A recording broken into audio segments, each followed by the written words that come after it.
Sella here, and Don Brown, who's the head football coach at the University of Massachusetts, who's been a great defensive coordinator for so many years, whether it was at Michigan, when he was at UConn. I mean, he just got it done. He said 2/3 of the battle with football players is getting them correctly aligned, and absolutely the case here. So we're going to cover alignment in the flex formation. Now, when I first learned the flex formation, Navy always referred to it as double flex. So if you want to call it double flex, that's fine. But I've reduced the verbiage over the years and just call it flex for short so that we know it.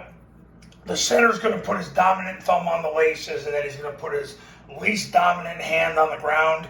He's going to kick his legs back as far as they can go, because that helps the guard and tackles and receivers align deeper so they can give more ground to get the angle that they need to cancel the gap that they're canceling.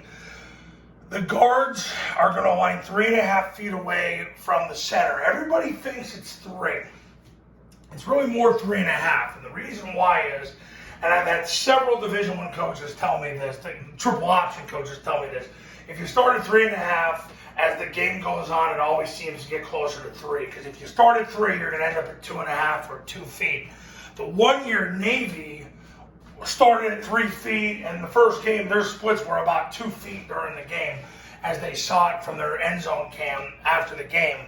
So really, you want to start at 3.5 feet, and you really want to keep your players consistent at 3.5 feet. It helps create the running lanes that you need, but most importantly, it helps your quarterback read your way out, because he has more space to do so. That's why you have wide splits.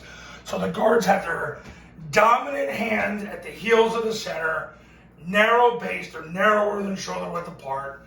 Dominant hand at the heels of the center, narrow base, 3.5 feet away from the center. Their nearest foot to the center's nearest foot, there's a 3.5 foot gap. Now, the tackles are 3.5 feet away from the guards. They do the same thing. Dominant hand down, 3.5 feet away from the guard. Their nearest foot is 3.5 feet away from the nearest foot of the guard. So you want to be at 3.5, and I explained why. Narrow base, you want to be narrower than shoulder width because it improves hip flexibility. Because you're doing different kind of blocks than you would in the common offenses or in the I formation or whatever. Narrow bases are important because of the amount of lateral blocking and immediate second level blocking you're going to utilize. Now you're going to say, well, Navy uses their inside hand. They put their inside hand at the heels of the center. They do, but Air Force doesn't, Army doesn't, and nobody else that runs the offense, Kennesaw, Citadel, they're all dominant hand down now. So we're going with that. The receivers are 3.5 feet away from the tackles. Now, it used to be outside foot up, but anymore it's becoming more narrower than shoulder width apart, knuckles in the knees. Narrower than shoulder width apart, knuckles in the knees. So they're lining up as deep as they can. Their helmet's got to break the belt buckle of the center. So ideally, if they put their toes at the heels of the center, they should be good. But they're going to be narrower than shoulder width apart, knuckles in the knees, which is really evolved in the last year or two. You will see at times, I believe it's Army, will still go outside foot up, but then other times they don't. Interesting. But for the majority of the time among the academies, it's knuckles in the knees, 3.5 feet apart. Now, the quarterback's under the center. He's got his dominant hand on the center's stomach, his least dominant hand. Those wrists are interlocked with the fingers spread 4 to 6 inches of separation between the two hands.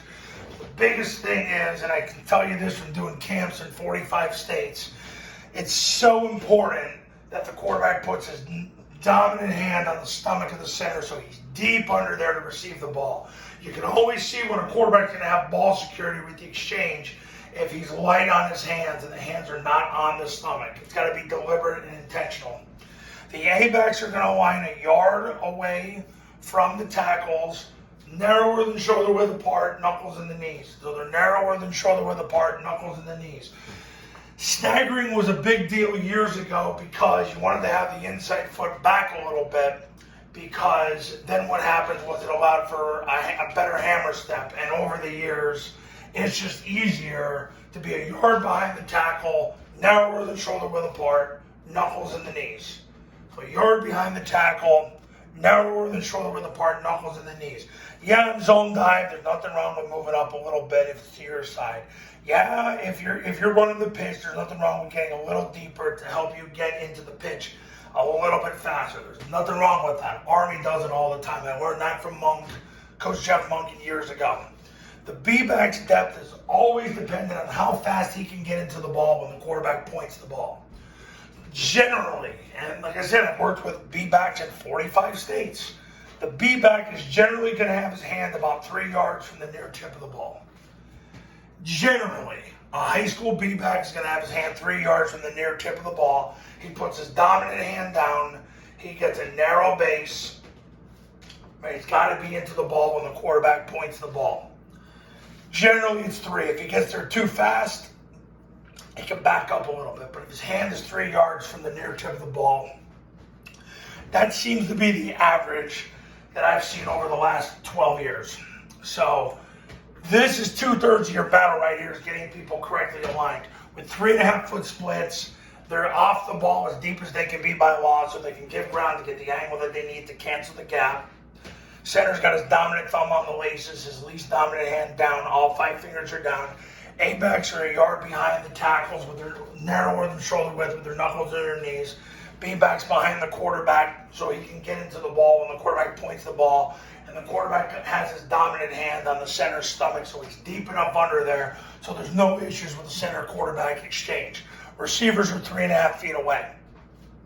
So these things are important that you do to get proper alignment in the flex formation, because this is where it all starts. Talk soon.